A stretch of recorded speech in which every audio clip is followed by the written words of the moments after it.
É um enorme prazer estar aqui. Me sinto como se estivesse no Maracanã ou num teatro tão bonito. Tem um processo bastante interessante acontecendo, é verdade que no Brasil, em alguma medida, mas muito mais fortemente em Curitiba, de redução de desigualdade de várias e várias formas.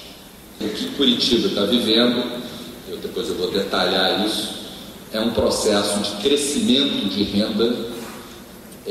O bolo está crescendo com mais fermento na base da distribuição, ou pegando aqui a analogia com esse evento aqui, é um espetáculo do crescimento a preços populares.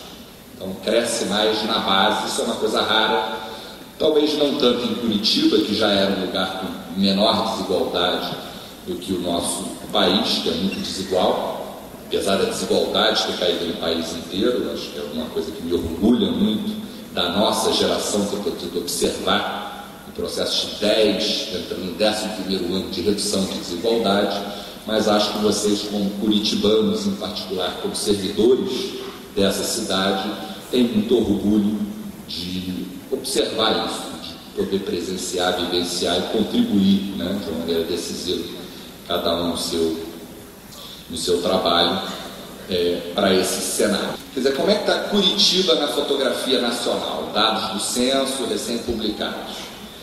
Curitiba, em termos de classe E, que é basicamente os pobres baseados em renda, não são os extremamente pobres, são pessoas pobres.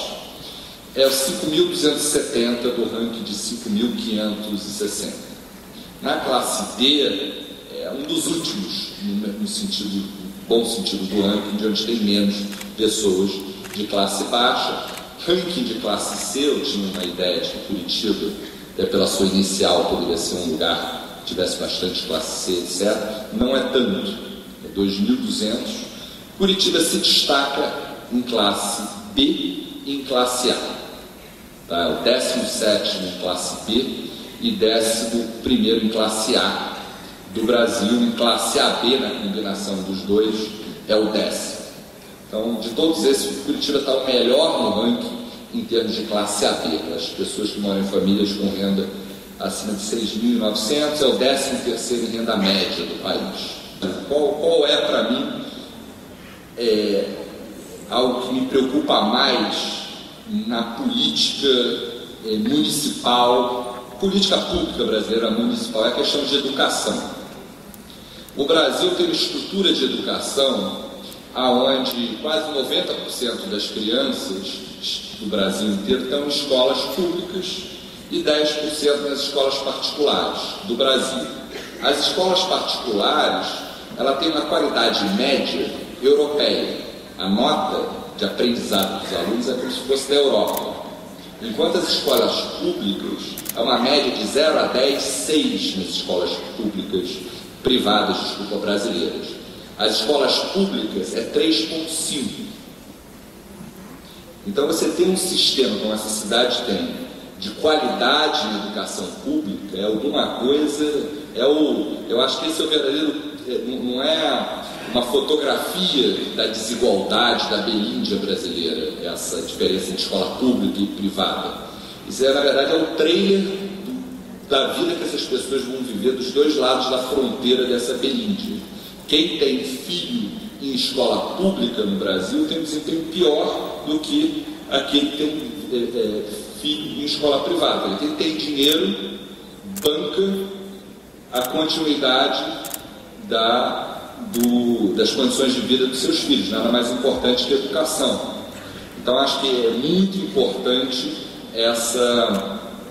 esse dado que vocês conquistaram, estão invictos há 6 anos como o melhor IDEB entre as capitais brasileiras. Eu acho que isso realmente é um dado muito interessante e que é uma fotografia interessante, mas ela é muito mais do que uma fotografia, ela é uma fotografia futura. Não existe nada mais importante para traçar o futuro daquelas pessoas do que a educação que eles tiveram. E essa nova classe média brasileira, ela é filha da redução da desigualdade, ela é filha da volta da carteira de trabalho, e aqui na cidade de vocês esse processo se deu de uma maneira ainda mais, partiu de bases melhores, como eu vou mostrar, e evoluiu dessas bases melhores, porque às vezes é difícil você melhorar quando você já conquistou coisas. A única vantagem de você ter maus indicadores sociais é que você pode melhorá-los com mais facilidade. Curitiba já tinha indicadores razoáveis para padrões nacionais e conseguiu evoluir tanto crescimento como desigualdade. A pobreza caiu no Brasil, mas ela caiu 65% em Curitiba em 6 anos. Então as pessoas que estão na base saíram e foram para uma situação melhor, e que a gente viu em Curitiba, elas foram para estratos mais altos. No Brasil ficou um crescimento muito grande na classe C, em Curitiba cresceu pouco, porque as pessoas que estavam na classe C saíram e foram alçar voos mais altos. A desigualdade, só para medir de outra forma, ela caiu aqui em Curitiba, ela já era mais baixa, e ela hoje, ela caiu 10% em Curitiba, o índice de Gini, que é um índice de desigualdade mais usual, ela caiu 10% nesse período, de 2003 a 2009, a verdade é que em 2003 ela estava meio num pico, chegou a ser igualado ao Brasil, e depois ela caiu. Ela caiu mais de 2 vezes mais rápido que a desigualdade brasileira nesse período, e foi um período de excepcional queda da desigualdade brasileira. Nunca na história estatisticamente documentada no país a desigualdade de renda caiu tanto. Em Curitiba caiu 2 vezes mais rápido nessa época. Então realmente é o que consegue explicar o fermento no bolo do curitibano. Tem um crescimento da renda média, mas tem alguma coisa que faz com que quem esteja na base, com aquelas características, tenha tido um crescimento maior. O Brasil tem um nível de esperança em relação à vida, em relação à satisfação com a vida, no mesmo nível, na mesma cor aqui do que Estados Unidos, Canadá, Austrália, Nova Zelândia, países europeus, países produtores de petróleo. E na verdade, quando a gente olha o dado do Brasil, o Brasil ele é o campeão mundial de felicidade futura. Dos 154 países da amostra, é aquele país em que as pessoas dão maior nota para a sua satisfação com a vida daqui a 5 anos. A gente já fez esse levantamento 4 vezes. Em todas as 4 vezes deu a mesma coisa. Somos campeões mundiais de felicidade futura. Nenhum país tem a esperança de que seja qualidade. Isso aí é brasileiro profissão de esperança. Por que a gente não pode olhar o modelo de Curitiba e vamos exportar para outros lugares? Vamos pegar essa experiência de gestão em Curitiba. Por que é difícil fazer isso? Tem as técnicas, tem os procedimentos. Curitiba participa muito, por exemplo, na mudança da política social nacional, através da paz, etc. Porque Curitiba tem um capital social, tem um grau de mobilização, de conscientização, de educação, que é resultado de muito tempo. Mas eu acho que Curitiba já era um lugar democrático, no sentido mais profundo da palavra, no sentido de uma população que sabe o que quer, que consegue, como, por exemplo, meio ambiente, que é uma nova coisa, que Curitiba é a cidade capital do meio ambiente da América Latina. Por quê? É um problema coletivo. Meio ambiente é um problema de todos, não é um problema meu nem seu. É um problema de todos. E é difícil endereçar um problema coletivo. Então, acho que Curitiba tem uma racionalidade coletiva melhor do que a brasileira. A grande obra coletiva é a obra que vocês são parte. Essa obra de gestão da coisa pública é uma obra coletiva. É cuidado que é de todos.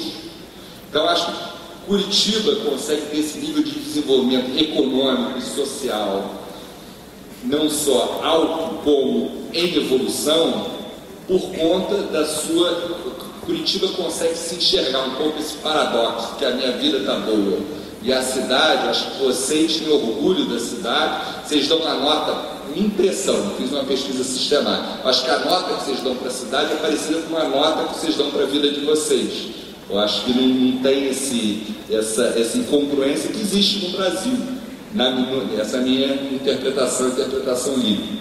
Então, eu queria deixar aqui vocês com uma mensagem positiva em relação ao Brasil, que é esse brasileiro profissão de esperança, acho que ajuda a entender a cabeça do brasileiro, e uma mensagem positiva sobre a terra de vocês. É uma interpretação estrangeira, peço licença, mas eu acho que vocês têm esse sentido de coletividade apurado. Eu acho que esse é o desafio. Acho que o Brasil tem avançado nos grandes problemas coletivos, mas falta ter